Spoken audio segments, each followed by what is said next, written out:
ദൈവ തിരുനാമത്തിന് മഹത്വം ഉണ്ടായിരിക്കട്ടെ.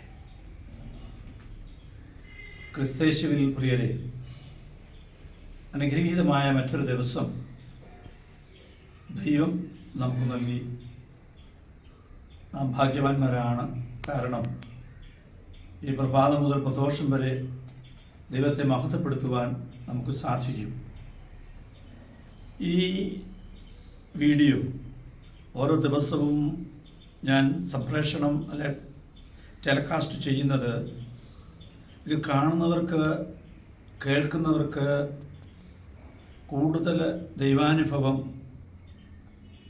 ജീവിതത്തിൽ ഒരു ലക്ഷ്യബോധം, അരക്ഷിതാവസ്ഥ അകന്നു പോകുവാൻ, ദൈവം എൻ്റെ കൂടെയുണ്ടെന്നും ഞാൻ ഭയപ്പെടേണ്ട കാര്യമില്ലെന്നും ദൈവം എന്നെ ബലപ്പെടുത്തുമെന്നും എല്ലാ കാര്യങ്ങളിൽ നിന്നും തകർച്ചകളിലും എന്നെ വീണ്ടെടുക്കുമെന്നും ഉള്ള ഉത്തമമായ ബോധ്യം ഓരോരുത്തരിലും ജനിപ്പിക്കുന്നതിന് വേണ്ടി കൂടിയാണ്. നാം പാതി, ദൈവം പാതി. എല്ലാം ദൈവം തന്നെ ചെയ്യും.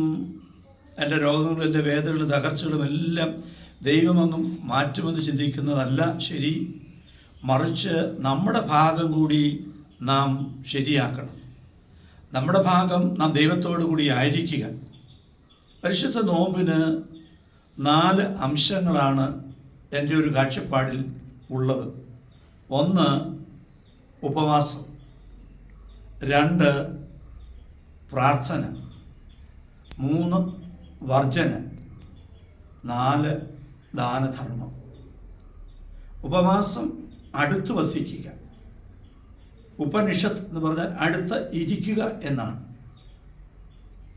അടുത്ത് വസിക്കുമ്പോഴാണ്, ആയിരിക്കുമ്പോഴാണ് അടുത്തു നിന്ന് കേൾക്കുവാനും ആ വലിയ കാന്തിക ശക്തിയിൽ ആയിത്തീരുവാനും സാധിക്കുന്നത്. ദൈവത്തോട് അടുക്കും തോറും ആ കാന്തിക വലയത്തിനുള്ളിൽ, സംരക്ഷണത്തിൻ്റെ ആ വലിയ വലയത്തിൽ നാം ആവുകയാണ്. പ്രയാസപ്പെടാനോ അവിടെ നൽകുന്ന വചനം എന്താണ്? എപ്പോഴും വേദപുസ്തകത്തിൽ ഏതാണ്ട് 500-600 പ്രാവശ്യം പറയുന്ന വചനമാണെന്ത്? ഭയപ്പെടേണ്ട, ഞാൻ എൻ്റെ കൂടെയുണ്ട്. നാം ദൈവത്തോട് കൂടെയാണെങ്കിൽ ദൈവം നമ്മിൽ വസിക്കും. ഉപവാസം, അടുത്ത് വസിക്കുക, അകന്ന് വസിക്കുകയല്ല. അകലെ കൂടി പത്രോസ് യേശുവിനെ അനുഗമിച്ചു. അവൻ വീണുപോയി. പല കാരണങ്ങളാൽ അവൻ പരീക്ഷിക്കപ്പെട്ടു. ദൈവത്തോടൊത്ത് ജീവിക്കുന്നവരെ പരീക്ഷിച്ച് തകർക്കുവാൻ സാത്താൻ ഒരിക്കലും സാധിക്കുകയില്ല. നമുക്കിത് നിറഞ്ഞ വിശ്വാസം വേണം. നമ്മുടെ വിശ്വാസം പലപ്പോഴും ഒരു ചെടി നട്ട്, ഫോർ എക്സാമ്പിൾ ഒരു ബോൾസം ചെടി നട്ടു, വെള്ളമൊഴിച്ചു, 2 ദിവസം കഴിഞ്ഞ് അത് പിഴുതു നോക്കും അതിന് വേര് പിടിച്ചോ എന്ന്. പിന്നെയും കുഴിച്ചു വെക്കും, 4 ദിവസം വെള്ളമൊഴിക്കും, അതിൻ്റെ അടുത്ത ആഴ്ചയിൽ പിന്നെയും പിഴുതു നോക്കും. അപ്പോഴേക്കും അത് വാടിപ്പോകും. നമുക്ക് തികഞ്ഞ വിശ്വാസം വേണം. ദൈവം എന്നെ നയിക്കും. അപ്പോൾ അടുത്ത് വസിക്കുന്നവൻ, ദൈവത്തിൻ്റെ അടുത്ത് വസിക്കുന്നവന് ദൈവത്തെ അവിടുത്തെ പദ്ധതി അനുസരിച്ച് ആരായുവാൻ സാധിക്കും. എന്നെപ്പറ്റിയുള്ള ദൈവത്തിൻ്റെ പ്ലാനും പദ്ധതിയും എന്തെന്ന് നോമ്പിൻ്റെ അനുഭവത്തിൽ അടുത്ത് വസിക്കുന്ന ഓരോ വ്യക്തിക്കും സാധിക്കും. ഈ അനുഭവം നമുക്കുണ്ടാകണം. ഉപവാസം അതാണ്, അടുത്ത് വസിക്കുക. മറിയം യേശുവിൻ്റെ അടുത്ത് വസിച്ചു. നാം വിളിക്കപ്പെട്ടിരിക്കുന്നത് തന്നോടുകൂടി ആയിരിക്കുന്നതിന് വേണ്ടിയാണ്, ദൈവത്തോട് കൂടിയായിരിക്കുന്നതിന് വേണ്ടിയാണ് ദൈവം നമ്മളെ സൃഷ്ടിച്ചത്. 6-ാം ദിവസം മനുഷ്യനെ സ്വന്തം ഛായയിലും സാദൃശ്യത്തിലും സൃഷ്ടിച്ചത് അവനെ തള്ളിക്കളയാനല്ല, മറിച്ച് അവനെ തന്നോടുകൂടി എപ്പോഴും നിലനിർത്തുന്നതിന് വേണ്ടിയാണ്.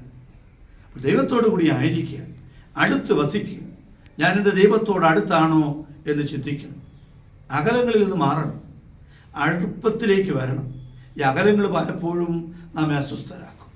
ദൈവത്തോട് അടുത്തിരിക്കുവാൻ, അവിടത്തോട് അടുത്തായിരുന്നുകൊണ്ട് അടുത്ത് വസിക്കുമ്പോൾ എന്തെന്നില്ലാത്ത ഒരു മനമാറ്റം നമുക്കുണ്ടാകും.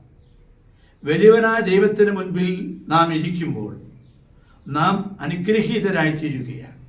ഉപവാസം, അടുത്ത് വസിക്കണം, മറ്റെല്ലാം മറക്കണം. ഞാനും എൻ്റെ ദൈവവും. ഇത് സാധിക്കുമോ? ഇത് സാധിച്ചാൽ അങ്ങനെ ചെയ്തവരെല്ലാം വിശുദ്ധരായി മാറി. നമ്മൾ ഈ മുറിവേറ്റിന് ആളിനെ കൊല്ലുമെന്ന് പറഞ്ഞതുപോലെ അല്പം വിശ്വസിക്കും, പിന്നെ മാറിപ്പോവുകയാണ്. ഈ ചെടി നട്ടിട്ട് ഇടയ്ക്കിടയ്ക്ക് വലിച്ചു പറിക്കുന്ന പോലെ ആകരുത് നമ്മുടെ ഉപവാസം. സ്ഥിരം ദൈവത്തോടു കൂടിയായിരിക്കുക. ദൈവത്തോടൊപ്പം സ്ഥിരം വസിക്കുന്നവൻ ഏറെ ഫലം പുറപ്പെടുവിക്കും. ദൈവത്തോടു കൂടി ആയിരിക്കാം. ഉപവാസത്തിൻ്റെ വലിയ അല്ലെങ്കിൽ നോമ്പിൻ്റെ വലിയ ഒരു അംശമാണ് ഉപവാസം, അടുത്ത് വസിക്കുവാൻ. മറ്റാരിലും രക്ഷയില്ല. കർത്താവിലാണ് രക്ഷ. അവങ്കിലേക്ക് നോക്കിയവർ പ്രകാശിതരായി. അവിടുത്തെ മുഖത്ത് നോക്കി ആർക്കും ലജ്ജിക്കേണ്ടി വന്നിട്ടുമില്ല. ഉപവാസം നമ്മളെ ശ്രേഷ്ഠരാക്കി തീർക്കട്ടെ. ദൈവനാമത്തിന് മഹത്വം നൽകുക. Praise the Lord.